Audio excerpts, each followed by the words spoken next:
शिव सत्य है, शिव अनंत है, शिव अनादि है, शिव भगवंत है। शिव सत्य है, शिव अनंत है, शिव अनादि है, शिव भगवंत है। शिव सत्य है, शिव अनंत है, शिव अनादि है, शिव भगवंत है। शिव सत्य है, शिव अनंत है, शिव अनादि है, शिव भगवंत है। शिव ओंकार है, शिव ब्रह्म है, शिव शक्ति है, शिव भक्ति है। शिव ओंकार है, शिव ब्रह्म है, शिव शक्ति है, शिव भक्ति है।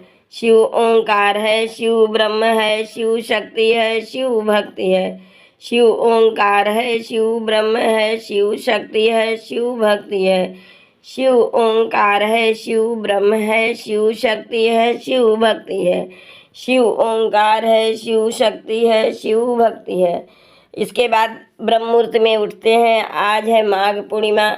दीप ज्योति परम ब्रह्म, दीप ज्योति जनार्दनः, दीपो हरति मे पापम, सांध्य दीपो नमोऽस्तुते।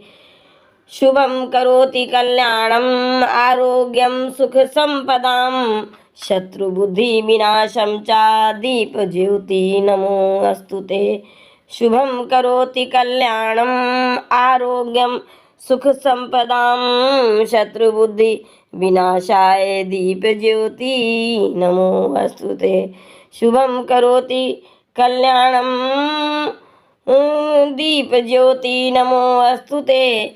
जैसे ग्रहों में सूर्य और नक्षत्रों में चंद्रमा श्रेष्ठ है, उसी प्रकार महीनों में माघ मास अति श्रेष्ठ है। ग्रहाणां च यथा सूर्यो, नक्षत्राणां च यथा शशि, मासानां च तथा माघा श्रेष्ठा सर्वेषु कर्मसु। इस प्रकार से आज माघ मास की पूर्णिमा तिथि है और भगवान श्री हरि विष्णु की और धन की देवी माँ लक्ष्मी की, शिव जी, पार्वती जी और गणेश जी पंच देवताओं की कृपा आप लोगों पर बरसती रहे। आज माघ मास की पूर्णिमा है और आज विशेष दिन है, क्योंकि माघ मास में जो 30 दिन होते हैं, आज ये पूर्ण दिन अंतिम दिन है। और आज के व्रत, जप, तप, व्रत, दान जो हमने पूरे महीने भर नहीं किया है, अगर आज करते हैं तो हमें शुभ फलों की प्राप्ति होती है। हमारे कुंडली में जो दोष हैं वो दूर होते हैं। तो जानते हैं कि कैसे करें आज का दिन हम व्यतीत।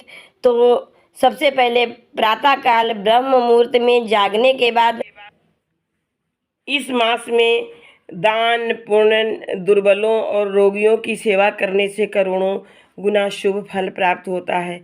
इन दिनों प्रयागराज में कुंभ, महाकुंभ जो चल रहा है, इसमें स्नान का विशेष महत्व है।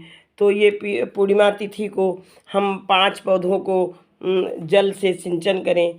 केला, तुलसी, पीपल, शमी और बेल के वृक्ष को हम सींचें। इससे हमें शुभ फलों की प्राप्ति होती है। और इसके साथ ही हमें आज पूर्णिमा के दिन जो है दीप का भी दीप जलाकर, गाय के देसी घी से दीप जलाकर दीपदान करें, तो इससे हमारे कुंडली में दोष दूर होते हैं। माघ मास में सूर्य मकर राशि में गोचर करते हैं, इसलिए इस माह का पुण्य कई गुना बढ़ जाता है। गुरु या इष्ट के मंत्रों का जप करने से आत्म संयम की प्राप्ति होती है। इस माह में नदियों के तट पर निवास करने का भी विशेष महत्व है। इसे कल्पवास कहा जाता है। इस दौरान प्रयागराज में जो विशेष महाकुंभ चल रहा है, ये 144 साल बाद जो यहाँ पर हमें पुण्य फलों की प्राप्ति होती है। इस दौरान संयम, धर्म और मौन का व्रत रखते हुए सात्विक जीवन जीना चाहिए। तो आज का दिन, ये पूरे माघ मास का विशेष दिन है, आज की पूर्णिमा तिथि। इस दिन भगवान विष्णु को, जगत के पालनहार भगवान विष्णु, धन की देवी माँ लक्ष्मी, शिव जी, पार्वती जी, समस्त पंच देवताओं की पूजा का विशेष महत्व है। महाकुंभ के दौरान माघ पूर्णिमा के दिन दान का विशेष महत्व है। अन्न, वस्त्र, तिल, गुड़, घी, कंबल और अन्य आवश्यक वस्तुएं दान करने से अक्षय पुण्य प्राप्त होता है। खासकर ज़रूरतमंदों को भोजन कराना अत्यंत पुण्यदायी माना जाता है। तो माघ मास में स्नान का भी विशेष महत्व है। तो इस माह की जो है पौष पूर्णिमा के बाद जो भी ये चलती है, ये माघ मास प्रारंभ हो जाता है। और आज माघ पूर्णिमा के दिन स्नान का विशेष महत्व है। जो कार्य हम नहीं कर सकते हैं वो सारे कार्य हमारे स्नान मात्र से ही शुभ फलदायी हो जाते हैं। इस मास के महत्व का वर्णन करने वाली कई पौराणिक कथाएं प्रचलित हैं। इन्हीं में से एक के अनुसार कहा जाता है कि माघ स्नान के फलस्वरूप ही प्रतिष्ठानपुरी के राजा पुरुरवा को अपनी कुरूपता से मुक्ति मिली थी और उन्होंने सुंदर काया प्राप्त की थी। इसी प्रकार इसी स्नान के प्रताप से गौतम ऋषि से शापित देवराज इंद्र भी शाप मुक्त हुए थे।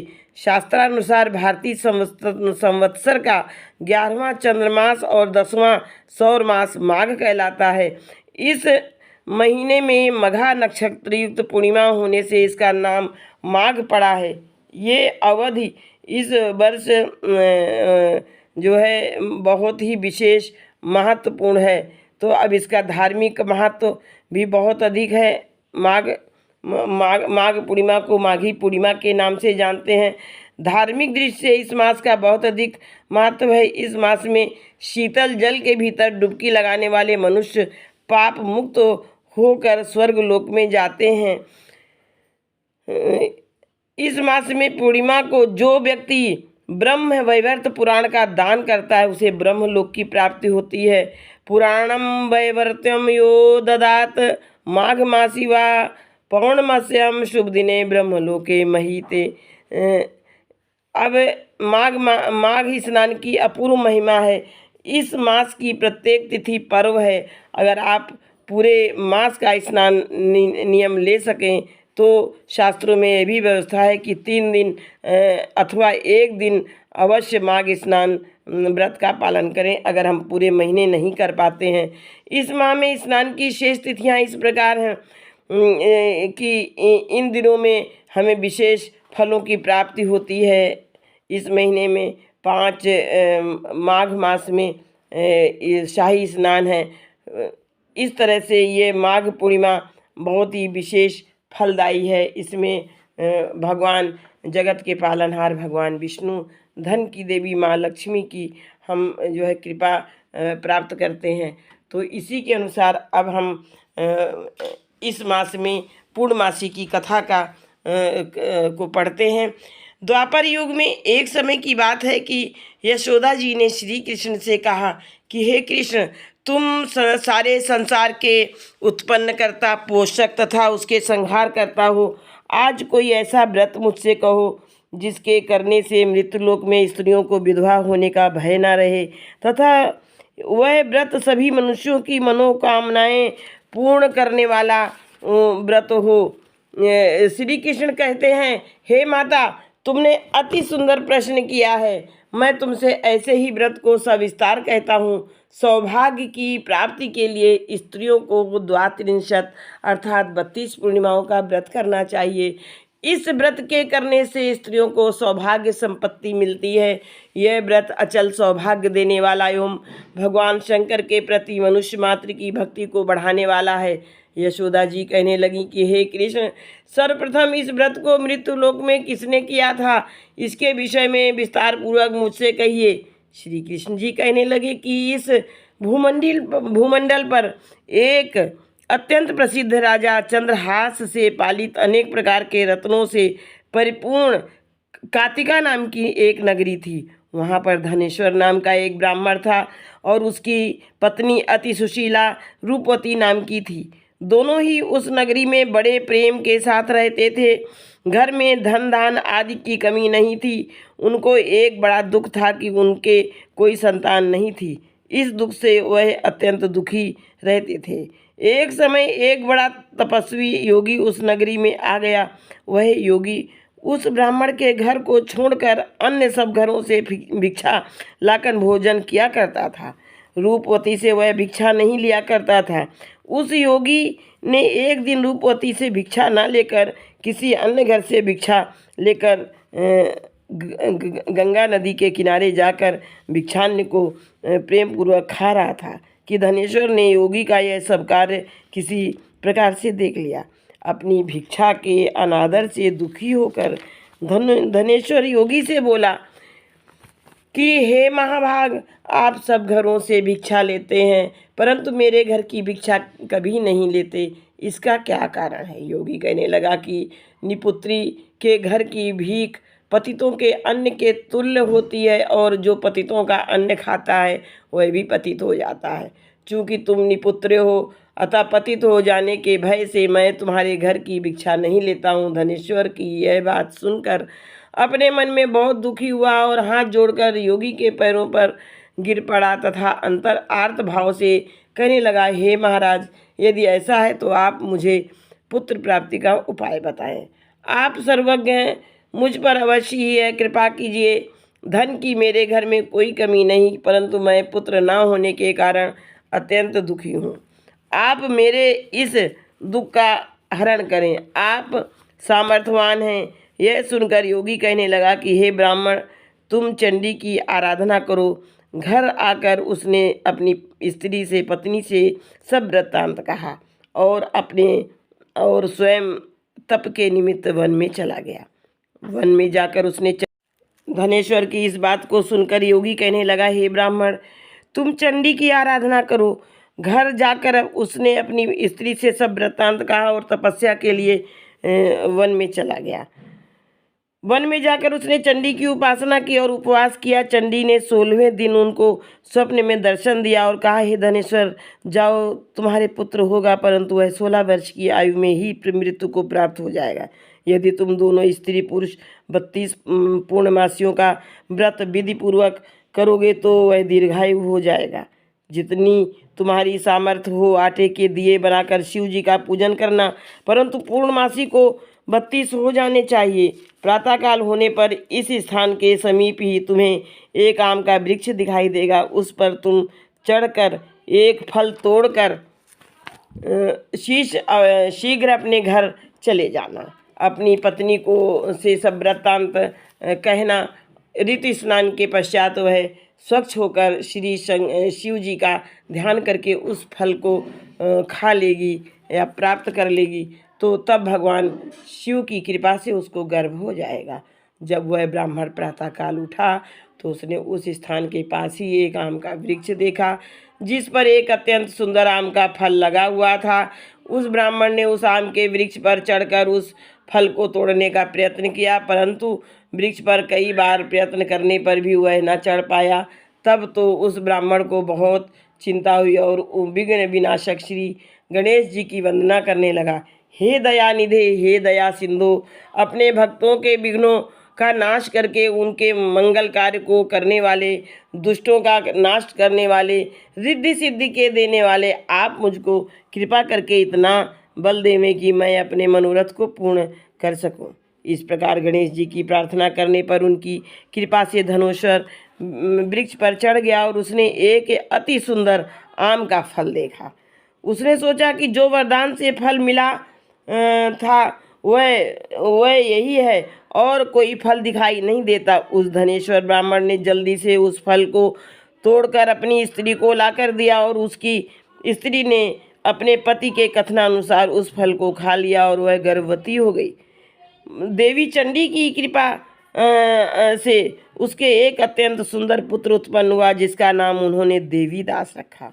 माता पिता के हर्ष और शोक के साथ वह बालक शुक्ल पक्ष के चंद्रमा की भांति अपने पिता के घर में बढ़ने लगा। भवानी की कृपा से वह बालक बहुत ही सुंदर, सुशील और विद्या पढ़ने में बहुत ही निपुण हो गया। दुर्गा जी की आज्ञा अनुसार उसकी माता ने 32 अर्थात 32 पूर्णमासी का व्रत रखना आरंभ कर दिया था जिससे उसका पुत्र दीर्घायु बड़ा आयु वाला हो जाए। 16वां वर्ष लगते ही देवीदास ने माता पिता को बड़ी चिंता हो गई। और कहीं उनके पुत्र की इस वर्ष मृत्यु न हो जाए, इसलिए उन्होंने अपने मन में विचार किया कि यदि यह दुर्घटना उनके सामने हो गई तो वे इसे कैसे सहन कर सकेंगे।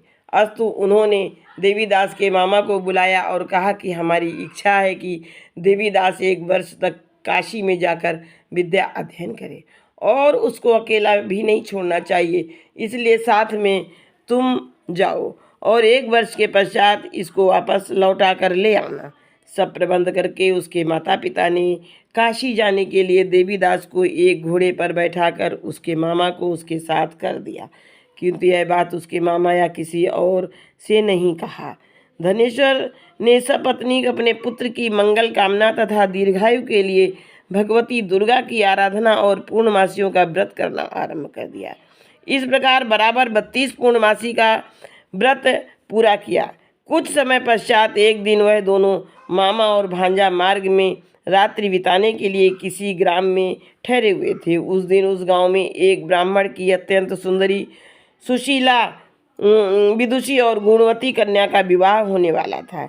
जिस धर्मशाला के अंदर वर और उसकी बारात ठहरी हुई थी, उसी धर्मशाला में देवीदास और उसके मामा भी ठहरे हुए थे। संयोगवश जब कन्या को तेल आदि चढ़ाकर मंडप आदि का कृत्य जो है किया गया तो लग्न के समय वर को धनुर्वात हो गया। अस्तु वर के पिता ने अपने कुटुंबियों से परामर्श कर से निश्चय किया कि यह देवीदास मेरे पुत्र जैसा ही सुंदर है, मैं इसके साथ ही लग्न करा दूं और बाद में विवाह के अन्य कार्य मेरे पुत्र के साथ हो जाएंगे। ऐसा सोचकर देवीदास के मामा से बोला कि तुम थोड़ी देर के लिए अपने भांजे को हमें दे दो, जिससे विवाह के लग्न का सब कृत्य सुचारू रूप से हो सके। तब उसका मामा कहने लगा कि जो कुछ भी मधुपर्क आदि कन्यादान के समय वर को मिलेगा वह सब हमें दे दिया जाए तो मेरा भांजा इस बारात का दूल्हा बन जाएगा। यह बात वर के पिता को स्वीकार कर लेने पर उसने अपना भांजा वर बनने को भेज दिया और उनके साथ सब विवाह कार्य रात्रि में विधिपूर्वक संपन्न हो गया।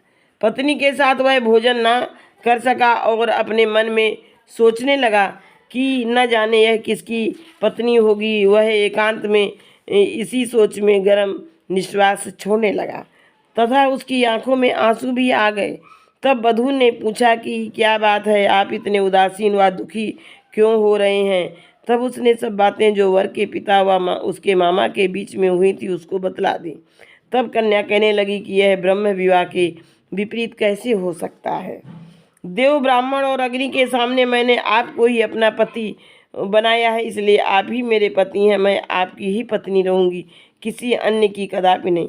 तब देवी दंदास ने कहा, ऐसा मत करिए, क्योंकि मेरी आयु बहुत थोड़ी है। मेरे पश्चात आपकी क्या गति होगी, इन बातों से को अच्छी तरह विचार लो। परंतु वह दृढ़ विचार वाली थी, बोली कि जो आपकी गति होगी वही मेरी गति होगी। हे स्वामी, मैं जो है इस व्रत को आप उठिए और भोजन करिए, आप निश्चय ही भूखे होंगे। इसके बाद देवीदास और उसकी पत्नी दोनों ने भोजन किया। तब शेष रात्रि भर कर सोते रहे। प्रातःकाल 4 बजे देवीदास ने अपनी पत्नी को 3 नगों से जड़ी हुई एक अंगूठी दी, एक रुमाल दिया और बोला, हे प्रिय, इसे ले लो और संकेत समझकर स्थिर चित्त हो जाओ। मेरा मरण और जीवन जानने के लिए एक पुष्प वाटिका बना लो, उसमें सुगंधित वाली एक नवमल्लिका लगा लो, उसको प्रतिदिन जल से सींचा करो और आनंद के साथ खेलो कूदो तथा उत्सव मनाओ। जिस समय और जिस दिन मेरा प्राणांत होगा ये फूल सूख जाएंगे और जब ये फिर हरे हो जाएंगे तो जान लेना कि मैं जीवित हूँ। यह बात निश्चय करके समझ लेना, इसमें कोई संशय नहीं है। यह समझाकर वह चला गया। प्रातःकाल होते ही वहाँ पर बाजे गाजे बजने लगे और जिस समय विवाह के कार्य संपन्न समाप्त करने के लिए वर तथा सब बाराती मंडप में आए तो कन्या ने वर को भली प्रकार से देखकर अपने पिता से कहा कि यह मेरा पति नहीं है, मेरा पति वही है जिसके साथ रात्रि में मेरा पाणी ग्रहण संस्कार हुआ है, इसके साथ मेरा विवाह नहीं हुआ है। यदि यही है तो बताइए कि मैंने इसको क्या दिया मधुपर्क और कन्यादान के समय जो मैंने भूषण आदि दिए थे उन्हें दिखावे, तथा रात में मैंने क्या गुप्त बातें कही थीं सब बतावे। पिता ने उसके कथनानुसार वर को बुलवाया। कन्या की यह सब बातें सुनकर वह कहने लगा कि मैं कुछ नहीं जानता। इसके पश्चात लज्जित होता हुआ वह अपना सा मुँह लेकर चला गया और सारी बारात भी अपमानित होकर वहाँ से लौट गई। भगवान श्री कृष्ण कहते हैं कि हे माँ, इस प्रकार देवीदास काशी विद्याध्ययन के लिए चला गया। जब कुछ समय बीत गया तो काल से प्रेरित होकर एक सर्परात्रि के समय उसको डसने के लिए वहाँ पर आया। उस विषधर के प्रभाव से उसके शयन का स्थान चारों ओर से विष की ज्वाला से विषैला हो गया, परंतु व्रतराज के प्रभाव से उसको काटने न पाया, क्योंकि पहले ही उसकी माता ने द्वात्रिंशत अर्थात 32 पूर्णिमाओं का व्रत कर रखा था। इसके बाद मध्याह्न के समय स्वयं काल वहाँ पर आया और उसके शरीर से उसके प्राणों को निकालने का प्रयत्न करने लगा, जिससे वह मूर्छित होकर पृथ्वी पर गिर पड़ा। भगवान की कृपा से उसी समय पार्वती जी के साथ भगवान शंकर जी वहाँ पर आ गए। उसको मूर्छित दशा को देखकर पार्वती जी ने भगवान शिव जी से प्रार्थना की कि हे महाराज, इस बालक की माता ने पहले 32 पूर्णिमा का व्रत किया था, जिसके प्रभाव से हे भगवान आप इसको प्राण दान दें। भवानी के कहने पर भक्तवत्सल भगवान श्री शिव जी ने उसको प्राण दान दे दिया। इस व्रत के प्रभाव से ही काल को छोड़ देना पड़ा और वह स्वस्थ होकर बैठ गया। उधर उसकी स्त्री उसके काल की प्रतीक्षा किया करती थी। जब उसने देखा कि उस पुष्प वाटिका में पत्र पुष्प कुछ भी नहीं रहे तो उसको अत्यंत आश्चर्य हुआ, और जब वह वैसे ही हरी भरी हो गई तो वह जान गई कि उसका पति जीवित है। यह देखकर वह बहुत प्रसन्न मन में अपने पिता से कहने लगी कि हे पिताजी, मेरे पति जीवित है, आप उनको ढूंढिए। जब 16वां वर्ष व्यतीत हो गया तो देवीदास भी अपने मामा के साथ काशी से चल दिया। इधर इसके ससुर उसके ढूंढने के लिए अपने घर से जाने वाले ही थे कि वो दोनों मामा भांजे वहाँ पर आ गए। उसको आया देखकर उसका ससुर वहीं पर बड़ी प्रसन्नता के साथ अपने घर ले आया। उस समय नगर के निवासी भी वहाँ इकट्ठे हो गए थे और सबने निश्चय किया कि अवश्य इसी बालक के साथ इस कन्या का विवाह हुआ था। उस बालक को जब कन्या ने देखा तो वह पहचान लिया और कहा कि यह तो वही है जो संकेत करके गया था। तदुपरांत सभी कहने लगे कि भला हुआ जो यह आ गया, और सब नगरवासियों ने आनंद मनाया। कुछ दिन बाद देवीदास अपनी पत्नी और मामा के साथ अपने ससुर के घर से बहुत सा धन दहेज में लेकर अपने घर के लिए प्रस्थान किया। जब वह अपने गांव के निकट आ गया तो कई एक